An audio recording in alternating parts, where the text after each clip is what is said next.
Los resultados divulgados en Venezuela y la crisis política y social generan reacciones en el continente y el pronunciamiento de organismos internacionales. La OEA señala que el triunfo de Nicolás Maduro no es confiable ni merece reconocimiento democrático.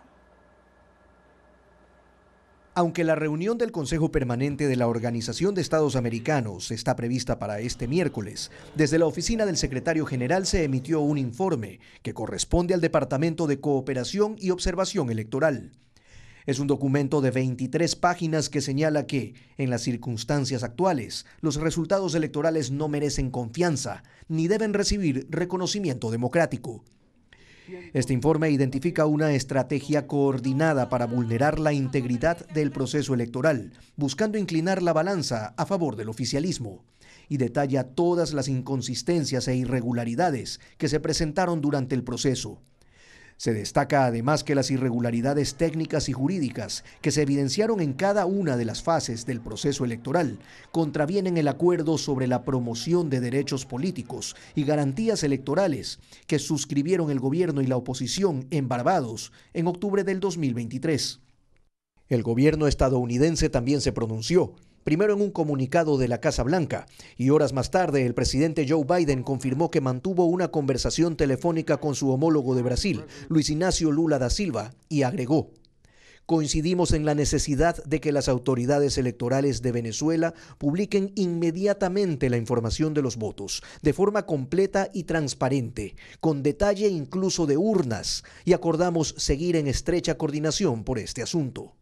Hasta la tarde de este martes también se esperaba un pronunciamiento conjunto similar de los gobiernos de México y Colombia. Pedidos similares se realizaron la Unión Europea y las Naciones Unidas. Sostienen que los resultados presentados por el gobierno venezolano deben ser verificados.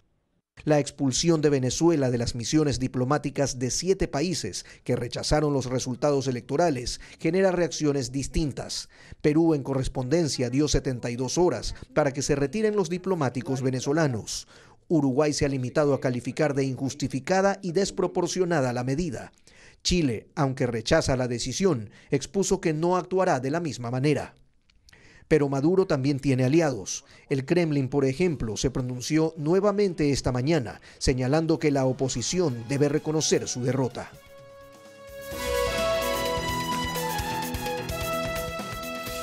En Venezuela la crisis continúa, la opacidad es total sobre los resultados electorales, la violencia y la represión gana terreno en las calles y no se vislumbra una salida para una situación que se agrava cada minuto que pasa. Vamos a analizar lo que está ocurriendo en Venezuela con la doctora Marta Lucía Ramírez, ex vicepresidenta de Colombia. Ella fue además una de las observadoras electorales cuyo ingreso, así como el de otros expresidentes, fue impedido por el régimen de Nicolás Maduro. Doctora Ramírez, buenos días, bienvenida a Contacto Directo. Gracias por acompañarnos. Muy buenos días, muy contenta de estar acá en Contacto Directo con ustedes. Gracias. Nicolás Maduro está dispuesto a todo para mantenerse en el poder. La oposición reclama el triunfo electoral del último domingo. Las calles se están tiñendo de sangre. Doctora Ramírez, ¿cómo se arregla esto? Pues en primer lugar con un gran dolor por la situación de Venezuela, en segundo lugar con mucha preocupación, tanto por las vidas que seguramente va a seguir cobrando esta dictadura de Maduro en Venezuela, como también mucha preocupación por Colombia y por el resto de América Latina, porque desafortunadamente ya hace 4 años Maduro tuvo un laboratorio de pruebas, se quedó en el poder a pesar de su ilegitimidad, a pesar del rechazo de tantos países y no pasó nada. Y creo que esta vez van a intentar hacer lo mismo. Por esa razón, esta vez tiene que haber una actitud contundente de toda la comunidad internacional. Yo creo que el Consejo Permanente hoy en la OEA va a ser una sesión importante. Me temo que es una sesión que no va a tener una posición contundente, pero en el Consejo de la OEA se debe poder, en principio, definir por parte de los países la suspensión de Venezuela, si fuera el caso, o tratar realmente que haya una gestión de buenos oficios de varios de ellos, haciéndole ver a Maduro que no hay ninguna salida posible para que se quede en el poder. Recordemos que ayer no solamente se produjo el informe de la OEA que ustedes estaban mencionando ahora, sino también anoche, tarde, el Centro Carter, que es uno de los observadores internacionales más calificados, a quien Padrino recibió hace unos días con bombo y platillos, diciendo que era un observador en el que ellos creían, que era el observador que más conocía sobre la democracia y los procesos electorales. Anoche el Centro Carter dijo que era una elección totalmente violatoria de todos los protocolos, de todas las normas internacionales en materia electoral y también de las normas venezolanas. Entonces creo que hoy tenemos también un día de por medio que va a ser complejo. Ojalá que sea contundente la decisión de los países miembros de la OEA en pedir realmente esa intervención en Venezuela. Ahora, doctora, sí, hoy se reúne la OEA y todo apunta a que habrá una resolución de condena al régimen venezolano, pero la pregunta que todos se hacen es, ¿eso en la práctica va a abonar al desarrollo de una solución? Porque usted dice, ojalá y se suspenda Venezuela. Venezuela ya denunció la Carta Democrática de la OEA, está en caminos a retirarse de ese organismo y se sabe, y usted lo sabe más que nadie, doctora, pues que a Nicolás Maduro no le importa mucho lo que diga el resto del mundo sobre él. Eso es cierto, digamos que desde el punto de vista técnico ellos ya denunciaron, están en proceso de retiro, pero la Carta Democrática de la OEA dice que cualquier país de la organización en todo caso está obligado a mantener sus compromisos en materia de derechos humanos, respetar los derechos humanos, y es de eso que se trata. Es que en este momento estamos viendo un desangre en las calles de Venezuela y eso posiblemente va a ser más fuerte todavía. Y yo creo que en todo caso, el hecho de que toda la región se reúna y los gobiernos evalúen las consecuencias que esto va a tener para todos, porque si Maduro se queda en el poder, lo que vamos a ver nosotros es una nueva ola migratoria venezolana hacia todos nuestros países.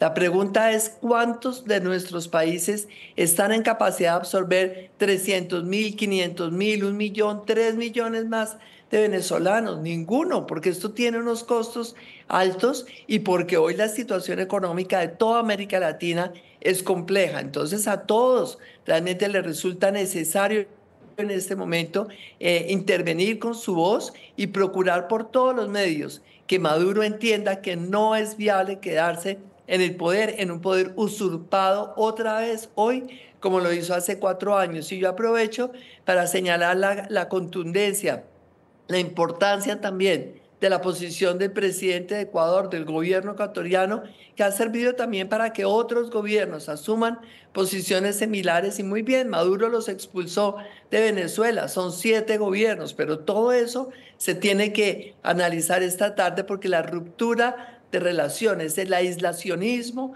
de Venezuela, lo único que presagia realmente es su interés y su decisión de quedarse a toda costa, y eso América Latina no lo puede permitir. Son estos definitivamente, doctora, los momentos en los que muchos regresan a ver a la comunidad internacional, pero le pregunto, ¿no se están poniendo demasiadas expectativas en una instancia que fácticamente no puede hacer mucho ante un gobierno al que, como decía hace un momento, le importa poco o nada lo que se diga o se piense de él? Y también quiero preguntarle, doctora, si se puede realmente tener extrema confianza en lo que pueda hacer la comunidad internacional cuando Nicaragua se les ha pasado por delante con todas las violaciones a los derechos civiles por parte del régimen de Daniel Ortega, y la comunidad internacional allí demostró pues que no podía hacer mucho, que no pudo hacer nada? No, yo realmente estoy consciente de la imposibilidad que ha tenido la comunidad internacional para actuar, pero eso también lo que nos ha mostrado es la falta de determinación.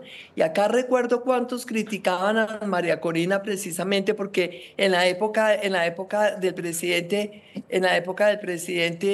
Trump, ella pues insistía en la necesidad de que Estados Unidos apoyara la solución de la situación venezolana. Y en ese momento entonces la acusaron, que era que estaba pidiendo una intervención militar. No, una intervención efectiva sí, de todos, presionando, con sanciones económicas, con la decisión realmente de frenar una dictadura que no solamente está conculcando los derechos de los venezolanos, sino de todos los pueblos latinoamericanos que han tenido realmente esta situación humanitaria de Venezuela tan difícil sobre sus hombros, con costos muy grandes y también con un desmadre, qué pena por la expresión, de lo que significa el Estado de Derecho, porque en Venezuela no hay ningún control frente a los criminales, frente al narcotráfico, frente a todas las mafias de la venta de minerales, de oro, obviamente, del petróleo, todo esto, porque todas estas mafias internacionales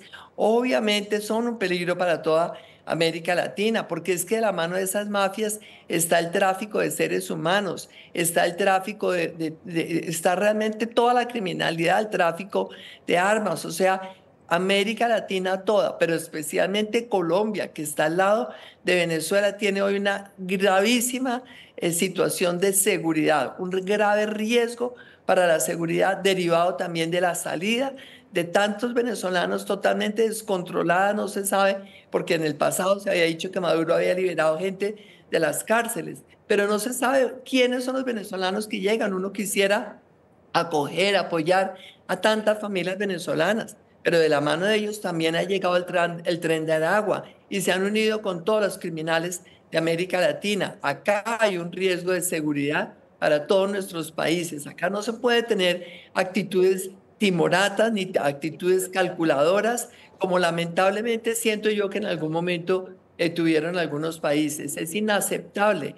Por ejemplo, la flexibilización de sanciones en un momento en que Venezuela no había dado nada. Este es el momento de retomar las sanciones, aplicárselas drásticamente a Maduro, a todos sus cercanos y también explicarle a los más cercanos que están todos expuestos a terminar en la Corte Penal Internacional. Doctora, desde su experiencia, ¿cómo se podría entender la postura de Brasil en este conflicto, donde luego del diálogo de Lula con Joe Biden, dicen pues en conjunto que deben transparentarse los resultados, pero luego en declaraciones, ayer, un poquito más tarde, el mismo Lula decía que en Venezuela no ha pasado nada grave, nada que deba asustar.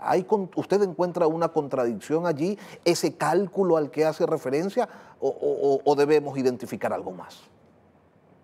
No, yo creo que lamentablemente tanto él como AMLO pues son parientes, son primos hermanos, son entrañables, todos comparten la misma posición, a todos les encantaría ver a Maduro instalado a perpetuidad en el poder en Venezuela. Acá ha habido muchos beneficios de todo lo que significa ese foro de Sao Paulo, ese foro de Puebla, es que están dispuestos a lo que sea. En el caso de Ecuador vimos, en el caso de México vimos que hubo una elección a pesar de que había también en algún momento ciertas dudas, pero ellos están encantados de ver a Maduro en el poder. Yo creo que Brasil, que ha sido un país muy serio, un país que ha tenido realmente diplomáticos de muchísima estatura, como es el caso de Celso Amorín, creo que al final de todas maneras va a terminar ayudando a inclinar la balanza por el reconocimiento de la elección de Edmundo González, porque entre otras cosas ese informe de anoche del Centro Carter es contundente, es que no lo minimicemos, ese no es un opinador más, el Centro Carter es el veedor internacional a quien Maduro aceptó, porque creyó en él, porque ya en el pasado les había dado la victoria en varias oportunidades, a pesar de las dudas que hubo sobre Chávez, a pesar de la elección de Maduro hace 4 años, el Centro Carter siempre estuvo al lado de ellos. Que el Centro Carter se voltee en este momento es muy grave para Maduro y es muy difícil que otros países terminen entonces cerrando los ojos ante esas evidencias contundentes de las actas, 83% de las actas que no pueden falsear fácilmente. Anoche había toda clase de rumores que llegaron chinos que están interviniendo directamente en el sistema de las máquinas. Todo eso puede pasar y por eso sabemos que entre más días pasen, más se va enfriando la situación y no se puede normalizar la estadía de Maduro en el poder. ¿Debe Venezuela, doctora Ramírez, deben los venezolanos esperar algo más que comunicados y exhortos por parte de Washington? Pues la verdad es que estamos en una situación tan compleja también desde el punto de vista geopolítico. Washington a puertas de unas elecciones con tanta tensión, pero lo que es perfectamente claro para todos es que si llegara a haber un cambio en la presidencia de Estados Unidos, eso implicaría también una posición mucho más drástica frente a lo de Maduro, de tal manera que creo que el presidente Biden también tiene que calibrar eso, porque esto va a impactar la elección norteamericana. Nadie podría entender que se perciba que hay una actitud tolerante frente a Maduro, porque tendría consecuencias en la propia elección. Entonces yo creo que seguramente debe haber comunicaciones internas, habrá personas que tengan acercamiento. Es que mire, es una cosa verdaderamente lamentable el desgaste al que Maduro sometió a todos. A Noruega, por supuesto, España estuvo encantada en eso, porque Pedro Sánchez es otro de los presidentes que ha estado cercanísimo a Maduro. Ahí la vicepresidenta de España salió a apoyar y a visitar a Maduro la noche de la elección, pero el desgaste que se sometieron todos ellos les ha quitado mucha credibilidad y les ha quitado muchísimo liderazgo a nivel internacional, porque no es creíble un país que en un momento determinado interviene para facilitarle el regreso a la democracia de otro y termina entonces teniendo actitudes condescendientes durante todo ese proceso de negociación. Yo creo que a todos les queda claro que lo que suceda en Venezuela va a tener implicaciones en materia económica para toda la región. Y yo digo, no solo América Latina, es que Estados Unidos tiene hoy una crisis migratoria y ellos se quejan con razón, y esa crisis migratoria es por la expulsión de muchísimos latinoamericanos, no solo venezolanos. Son distintos factores, pero una salida masiva, un éxodo adicional de venezolanos con seguridad va a tener un impacto también en Estados Unidos en materia migratoria. Entonces es crisis económica, crisis migratoria, crisis social, porque todo esto es una situación social lamentable en la frontera con la entrada de Estados Unidos, en la frontera con México, y también una crisis de seguridad. Por eso es importante que haya habido países latinoamericanos que firmemente, el mismo domingo, el mismo lunes, dijeron: acá hubo un fraude, acá hubo un golpe de Estado, desde el Estado mismo, un golpe de Estado a la vista del mundo entero, en las pantallas de televisión. Y fue por eso tan importante que el presidente de Ecuador, que el presidente de Panamá, que el presidente, el de Chile, un presidente de izquierda que también ha tenido firmeza. Creo que en estas condiciones es muy difícil que ninguno se margine, y creo que Estados Unidos va a tener que jugar un papel mucho más determinante en apretar realmente todas las sanciones contra Maduro y en hacerle ver que esto tarde o temprano va a terminar en la salida de él y en consecuencias mucho más drásticas para él. Ojalá que no las tenga para los venezolanos. Usted habla, doctora Ramírez, de la firmeza que han tenido algunos gobiernos latinoamericanos, firmeza que no se ha observado hasta el momento en el gobierno del presidente Gustavo Petro. ¿Cómo lo lee usted, doctora? ¿Cómo lo interpreta? ¿Cuál es la razón detrás de estas tibiezas? Pues lo veo muy lamentable porque él es un presidente tuitero. Él realmente poco trabaja y más se dedica al tuit. Entonces vive interviniendo y opinando sobre Israel, sobre Palestina, en contra de Marruecos, a favor de la guerrilla marroquí. O sea, es una cosa inaudita. Pero frente a la crisis más difícil que tiene América Latina, entonces está en silencio. Eso uno lo pone a pensar mucho. Hay gente que dice que lo que pasa es que la cercanía de él con Maduro también implica que recibió mucha ayuda de Maduro durante la campaña, entonces que en este momento es difícil que él vaya a reaccionar. Eso no importa, pero es que cualquiera que haya sido la ayuda, y por entrañable que sea la amistad, su obligación como estadista, como presidente de Colombia, es rechazar una dictadura en Venezuela, porque esa dictadura, el primer país que va a golpear es a Colombia, con más migración, con más presión sobre las finanzas de Colombia, y también con más problemas en materia de seguridad en Colombia. Luego el presidente Petro, pues la verdad es que es inexplicable. Por fortuna el canciller de Colombia, el canciller Murillo, anoche, también ayer por la tarde, tuvo unas declaraciones un poco más en la línea de lo que debe ser, exigiendo la totalidad de las actas. Pero yo creo que ya a estas horas, inclusive es evidente que con el 83% de las actas que las ha exhibido María Corina, que las pusieron ayer en todas las redes y demás, el 83% muestra suficientemente la victoria de Edmundo González, porque es que si el 17% de las actas que hace falta tuvieran el 100% de votos a Maduro, no le alcanzaría para poder compensar esos casi 7 millones de votos que tiene Edmundo González.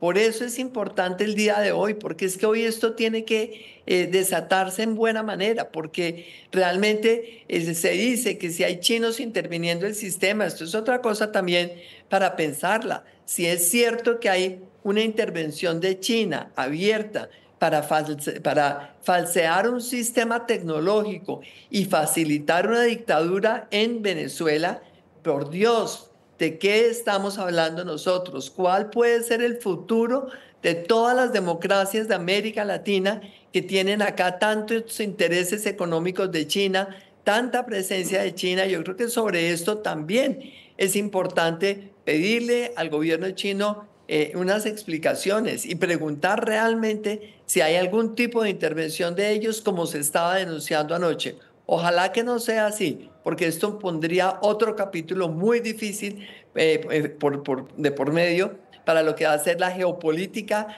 y por supuesto lo que va a ser el futuro de las relaciones internacionales de América Latina con otras regiones. Acá hay actores extrarregionales que están metiendo la mano por intereses económicos a Venezuela. Y eso es lo que es una canallada, perdón la expresión, pero es una canallada que por intereses en el oro, en la minería, en el coltan, en el litio, obviamente en el petróleo, estén contribuyendo a atornillar una dictadura que en sus países jamás podrían tenerla. En sus países no se la aguantarían, excepto algunos que ya conocemos cuáles son.